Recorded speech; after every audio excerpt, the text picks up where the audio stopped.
I knew something was off the second I saw a silver Lexus parked halfway across my lawn.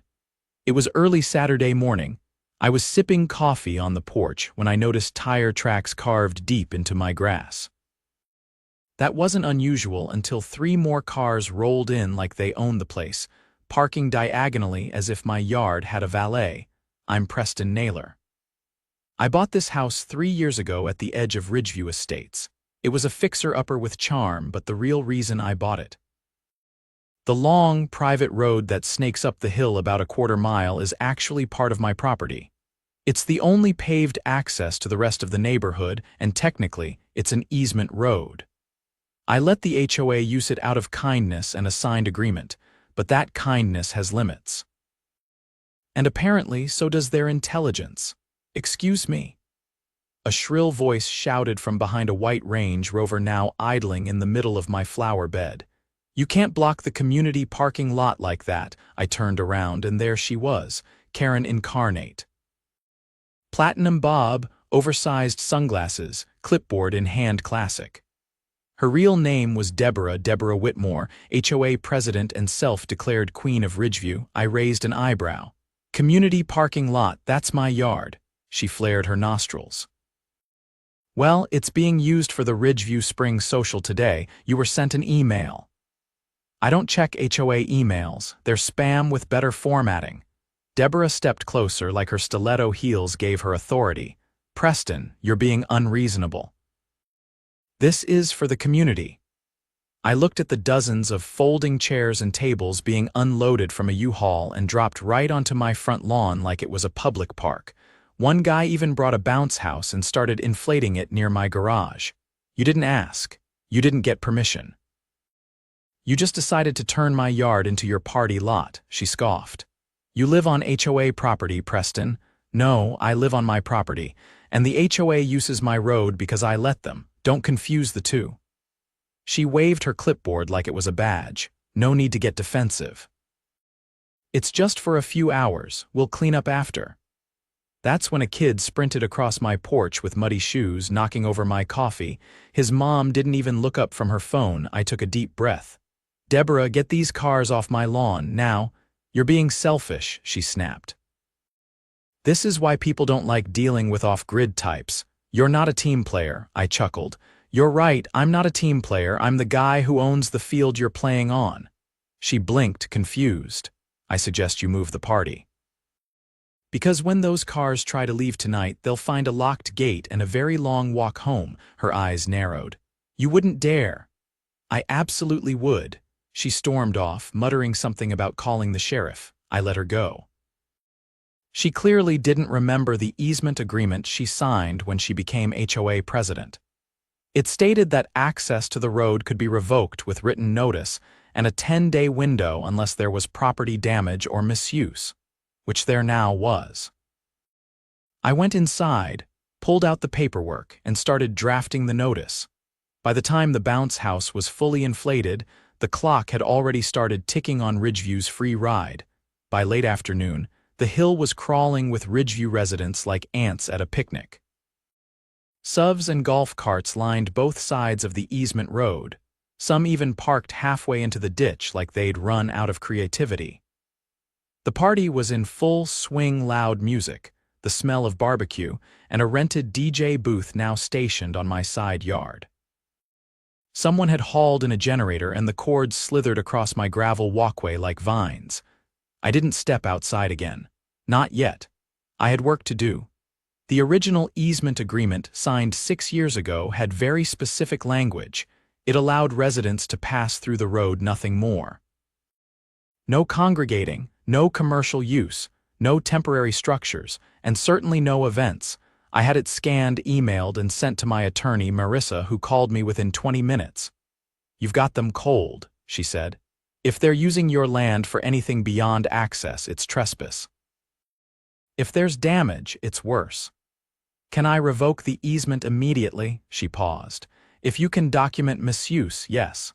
The clause you included gives you the right to accelerate termination if the property is exploited in ways that obstruct your own use or cause harm.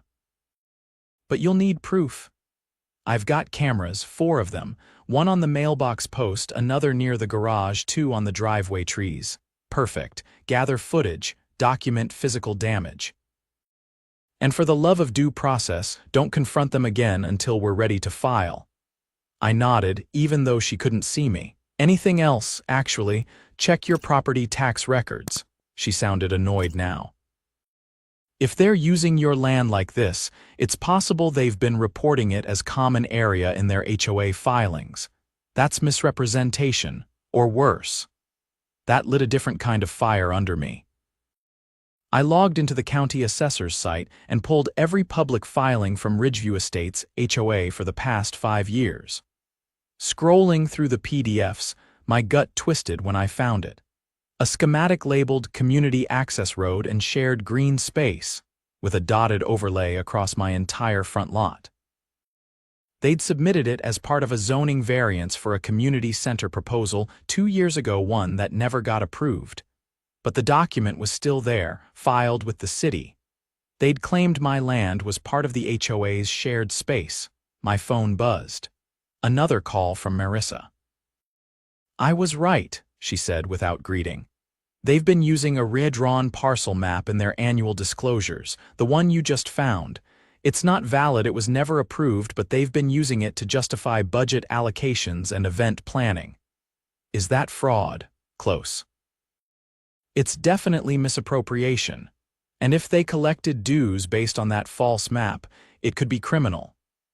I'll contact the county clerk and have the original parcel boundaries certified again. In the meantime, start photographing everything. I grabbed my DSLR and stepped outside, walking the perimeter like I was documenting a crime scene. Trash littered the grass. One tire had torn a trench through the sod, and someone had attempted to cover it with a decorative rug from the party. The generator was leaking oil near my hostas. Preston, a voice called out. I turned. A man in a blue polo approached, holding a paper plate stacked with chicken skewers. Frank Weller, he said, offering a hand. Vice president of the HOA, I didn't take it. I just wanted to say thanks for letting us use the space today. It's really brought the community together. Did you know this space doesn't belong to the HOA? I asked. He frowned. Pardon? This is private land, you're on it. The entire party is on it. His eyes shifted to the tables, the decorations, the bounce house. Well, Deborah said Deborah doesn't own it. I do, and the HOA has no rights here beyond the marked road, which you've all violated. He cleared his throat. I'm sure it was just a misunderstanding. Let me talk to her. Do that, and let her know the easement agreement is being revoked, effective as soon as the paperwork is delivered. Frank's composure dissolved. Wait, you can't do that. That's the only access into Ridgeview. You'd trap hundreds of residents. No, I'll be notifying the city and providing temporary access to emergency services and deliveries. But the HOA, they'll need to renegotiate, and this time it won't be free. He backed away, muttering under his breath, and jogged toward the DJ booth. I watched from the porch as the mood of the party shifted. Within minutes, Deborah reappeared, walking fast, lips tight like she was chewing glass. You can't do this, she said, stopping at the bottom of my steps. You already did, I'm just responding. There are children here, families. You'd cut them off from their homes. No, I'll give them access, but you're done making decisions involving my property. You used a fraudulent map to justify this event, and you knew exactly what you were doing. That map was submitted in good faith. You mean the one that shows my land as a shared green space, the one attached to a zoning request your board members still reference in HOA emails? She froze. I could almost hear the gears in her head grinding to a halt. I've already sent everything to my attorney, I continued. And tomorrow, I'm filing a formal trespass complaint. I'll also be contacting the city for a cease and desist against the HOA's use of misleading documents. She laughed, but it wasn't confident. You think the city cares about your little grudge? I think the city cares when someone files false documents to misappropriate private land. Especially when that landowner has documented proof timestamps, and a signed easement agreement that was violated in broad daylight. Her face lost its color. "Pack up your party, Deborah. You've got 36 hours before the gate gets closed and locked. After that, any vehicle parked here will be towed, at your expense." She didn't respond, just turned and walked away, her heels stabbing little holes into my already ruined lawn. I went back inside and uploaded the footage from the cameras. One feed caught someone dragging a grill across the gravel path. Another showed a man emptying a cooler right into my flower bed. And then there was the exact moment Deborah directed the DJ to set up on my side of the property clear as day, with her pointing and nodding. That evening, I filed the trespass complaint with the sheriff's office. The deputy I spoke to was surprisingly helpful. "Got your footage?" he asked. "4 angles. Good, send it over. If they used your land without permission and caused damage, that's criminal trespass. We can have a deputy present when you post the termination notice." I agreed and set the meeting for Monday morning. By dusk, the party had deflated like the bounce house. Half the residents had already packed up and left, word spreading like wildfire. I sat on the porch again, this time with a different mug in hand and a document folder at my feet. The gate stayed open for now. But not for long. Monday morning arrived with the kind of crisp quiet that made the chaos from 2 days ago feel like a fever dream. But the tire ruts, oil stains, and flattened flower beds were still there, more than enough to remind me it had been real. And I wasn't the only one who noticed. At precisely 9 o'clock, Deputy Callahan pulled up in a county cruiser, stepped out, and gave me a nod. He wore mirrored sunglasses and a clipboard was tucked under his arm. Behind him, a beige city truck rolled to a stop, and a lean man with a rolled-up blueprint under his arm stepped out. That was Ben Keller, from the county zoning office, a no-nonsense type who didn't ask for coffee or small talk. "You have the notice ready?" Callahan asked. I handed it over. A single-page declaration, typed and signed, revoking the easement effective immediately based on Clause 7, Section 4, misuse resulting in property damage. I'd included time-stamped photos, printed stills from the cameras, and a list of damages. Ben whistled low when he saw the comparison between the original plat map and the one the HOA had filed. "Where'd this come from?" he asked, tapping the altered one with a pen. "Submitted during a variance request 2 years ago. They never got approval, but they've been using it anyway." He shook his head. "They drew parcel lines over property they don't own, correct? That's municipal fraud." Callahan looked over his sunglasses. "You want to press charges?" "Absolutely." Ben nodded. "I'll start the audit. This is going to get ugly." They followed me down the gravel path to where the gate sat open across the easement road. I unlatched the side panel and flipped the bolt on the main lock. Callahan posted the notice on the gate with his clipboard, while Ben hammered a temporary zoning violation sign into the ground beside it. We stood there for a moment, watching a few early commuters from Ridgeview slow down at the site. A silver sedan crept to a stop, the driver's eyes wide as she read the notice. Callahan stepped forward and waved her through, explaining the temporary access for the next 24 hours. After that, it would require written permission and a new agreement. As the car rolled away, Ben turned to me. "What's your end game here?" "Accountability," I said. "And I want them to feel what it's like to lose control over something they thought they owned." He nodded once, then walked back to his truck. Callahan stayed behind for another hour, making sure the posted notice was respected. By noon, a line of confused residents had formed at the gate, all of them reading the sign and backing up slowly. No one tried to argue. That changed around 2 o'clock. A black SUV with tinted windows pulled up fast, kicking dust up behind it. The driver's door swung open and Deborah stepped out in a tailored navy blazer and low heels, clearly dressed for war. She held a manila folder and marched straight up to me. "This is harassment," she said without preamble. "You've taken this too far." "You submitted a fraudulent map to the city," I said. That's not a mistake, that's a crime, her jaw twitched. We had guidance, our board approved it. Your board doesn't own this land, you never even asked. She thrust the folder into my hands. This is a petition. Over 100 residents signed it. They demand continued access. I didn't even open it. This isn't a democracy, it's my deed. You don't vote on property rights. We've contacted an attorney, she said, voice rising. And if you don't reverse this revocation, we'll sue for obstruction of community access. You're welcome to try. But you'd be suing the person who owns the only road into your neighborhood. You really want to put that on record? She faltered for half a second, then recovered. We'll claim historical use, implied easement. You allowed access for years. And I documented every single day of it, including the signed agreement that makes clear it was revocable. You violated its terms. That ended the deal. It's done.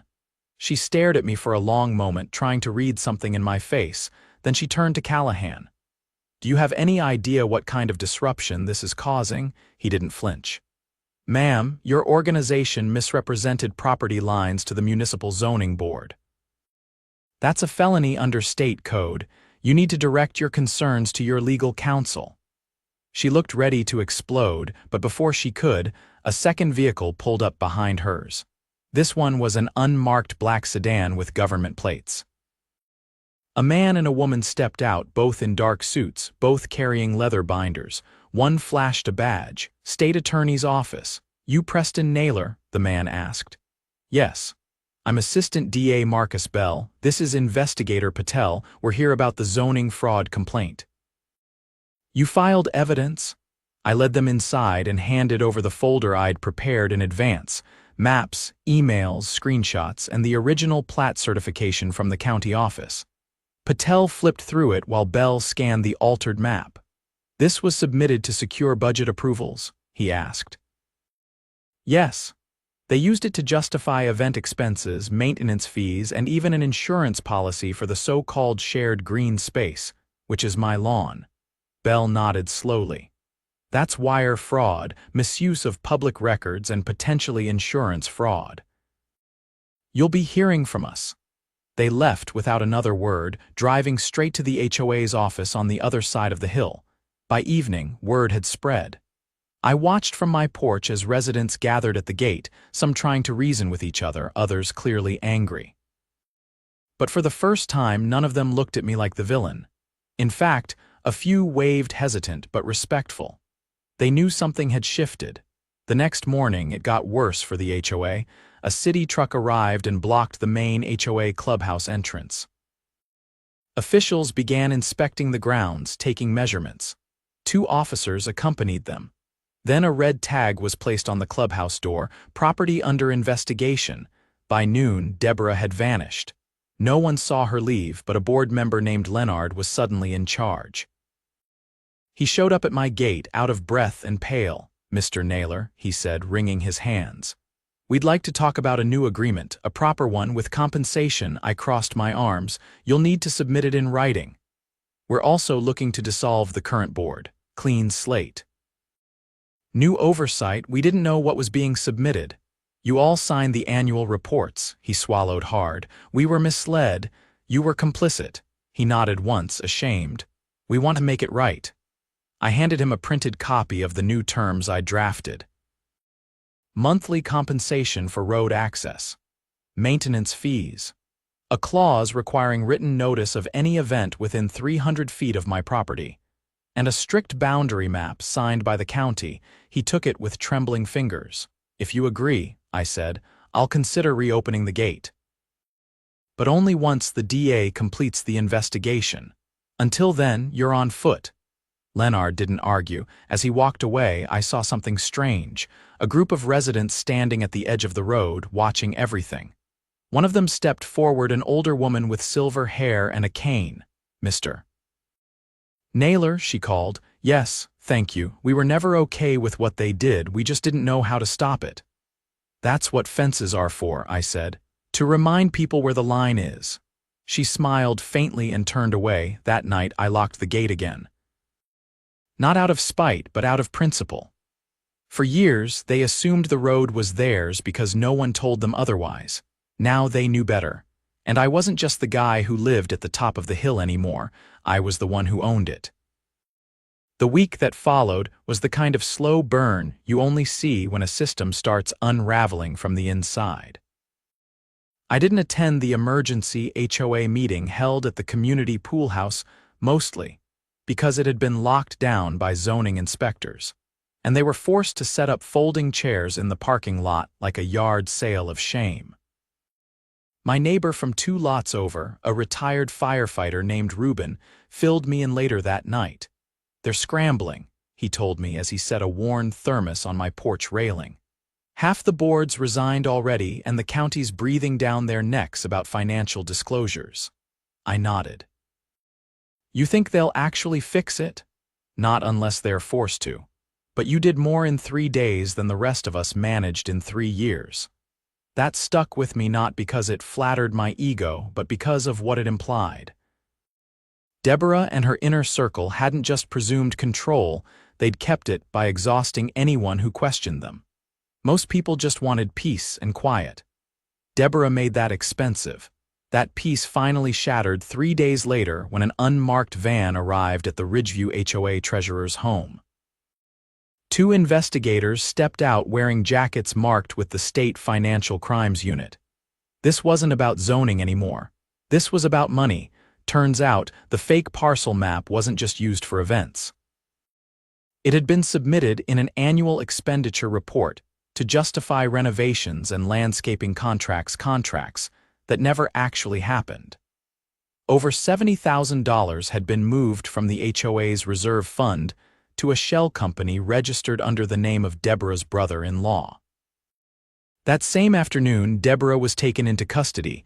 I watched from the hilltop as the cruiser pulled away. No sirens, no drama, just a quiet departure followed by stunned silence across the neighborhood. Later that evening, Leonard returned to my property, this time with a woman I hadn't met before. She was composed, late 40s, clipboard in hand, and wearing a navy windbreaker that reads State Compliance Auditor. "This is Marla Chen," Leonard said, his voice quieter than usual. "She's been assigned to oversee the HOA audit." Marla extended a hand. "Mr. Naylor, I've reviewed your documentation. I'd like to thank you for bringing this to light." Had that fraudulent map remained unchallenged, the financial misrepresentation could have escalated into a full-scale embezzlement case. "You're saying it wasn't already," she gave a tight nod. "It is now." Leonard shifted his weight. We'd still like to renegotiate access, something formal. Legal, transparent, and we're prepared to meet your terms." I stepped aside and motioned them toward the porch.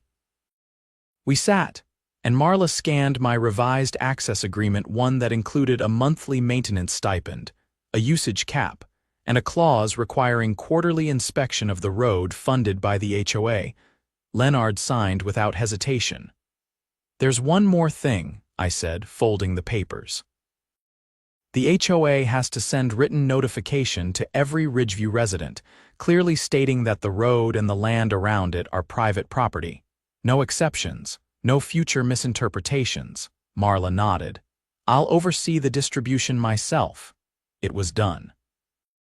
By the following weekend, the gate was reopened, this time with an electronic system tied to a fob key that I controlled. Each resident would need one to enter. Emergency services had their own override pass. The bounce house, the folding chairs, the U-Haul parties, those were gone. In their place was silence. And respect. But the final twist came a week later, during a zoning committee hearing I attended out of curiosity. I sat in the back, arms folded, as a man in a blazer and tie presented a proposal from the interim Ridgeview board to build a proper community lot, this time on land they actually owned. The motion passed unanimously, and a modest budget was approved from remaining HOA funds. Then, unexpectedly, the committee chair gestured to me. "Mr. Naylor, would you mind stepping forward?" I stood, wary. "You're the complainant from the Ridgeview case. We'd like to thank you for protecting your property rights and holding this board accountable." Your documentation has been instrumental in exposing a systemic abuse of jurisdiction. I gave a small nod. I wasn't trying to make a point, I just wanted them off my lawn. That got a few laughs, but the chair wasn't done. As a result of your diligence, the committee has voted to amend the municipal review process. Going forward, all HOA zoning requests must include verified proof of ownership and a signed affidavit from affected property owners. You may have just changed how this city handles HOAs. I didn't smile, didn't gloat. I simply returned to my seat and watched the rest of the session unfold. By the time I got home, Ruben was already waiting with 2 lawn chairs and a 6-pack of whatever discount brand he preferred that week. He raised a can as I approached. "You know," he said, cracking the tab, "if they ever try anything again, they'll have to go through a lot more red tape." "They already did," I replied, lowering myself into the chair, "and it strangled them." The summer rolled on. The grass grew back. The oil stains faded. A new HOA board was elected, this one composed of actual residents, not power-hungry opportunists. They kept to themselves and they kept off my lawn, but the best part, the gate stayed right where it was.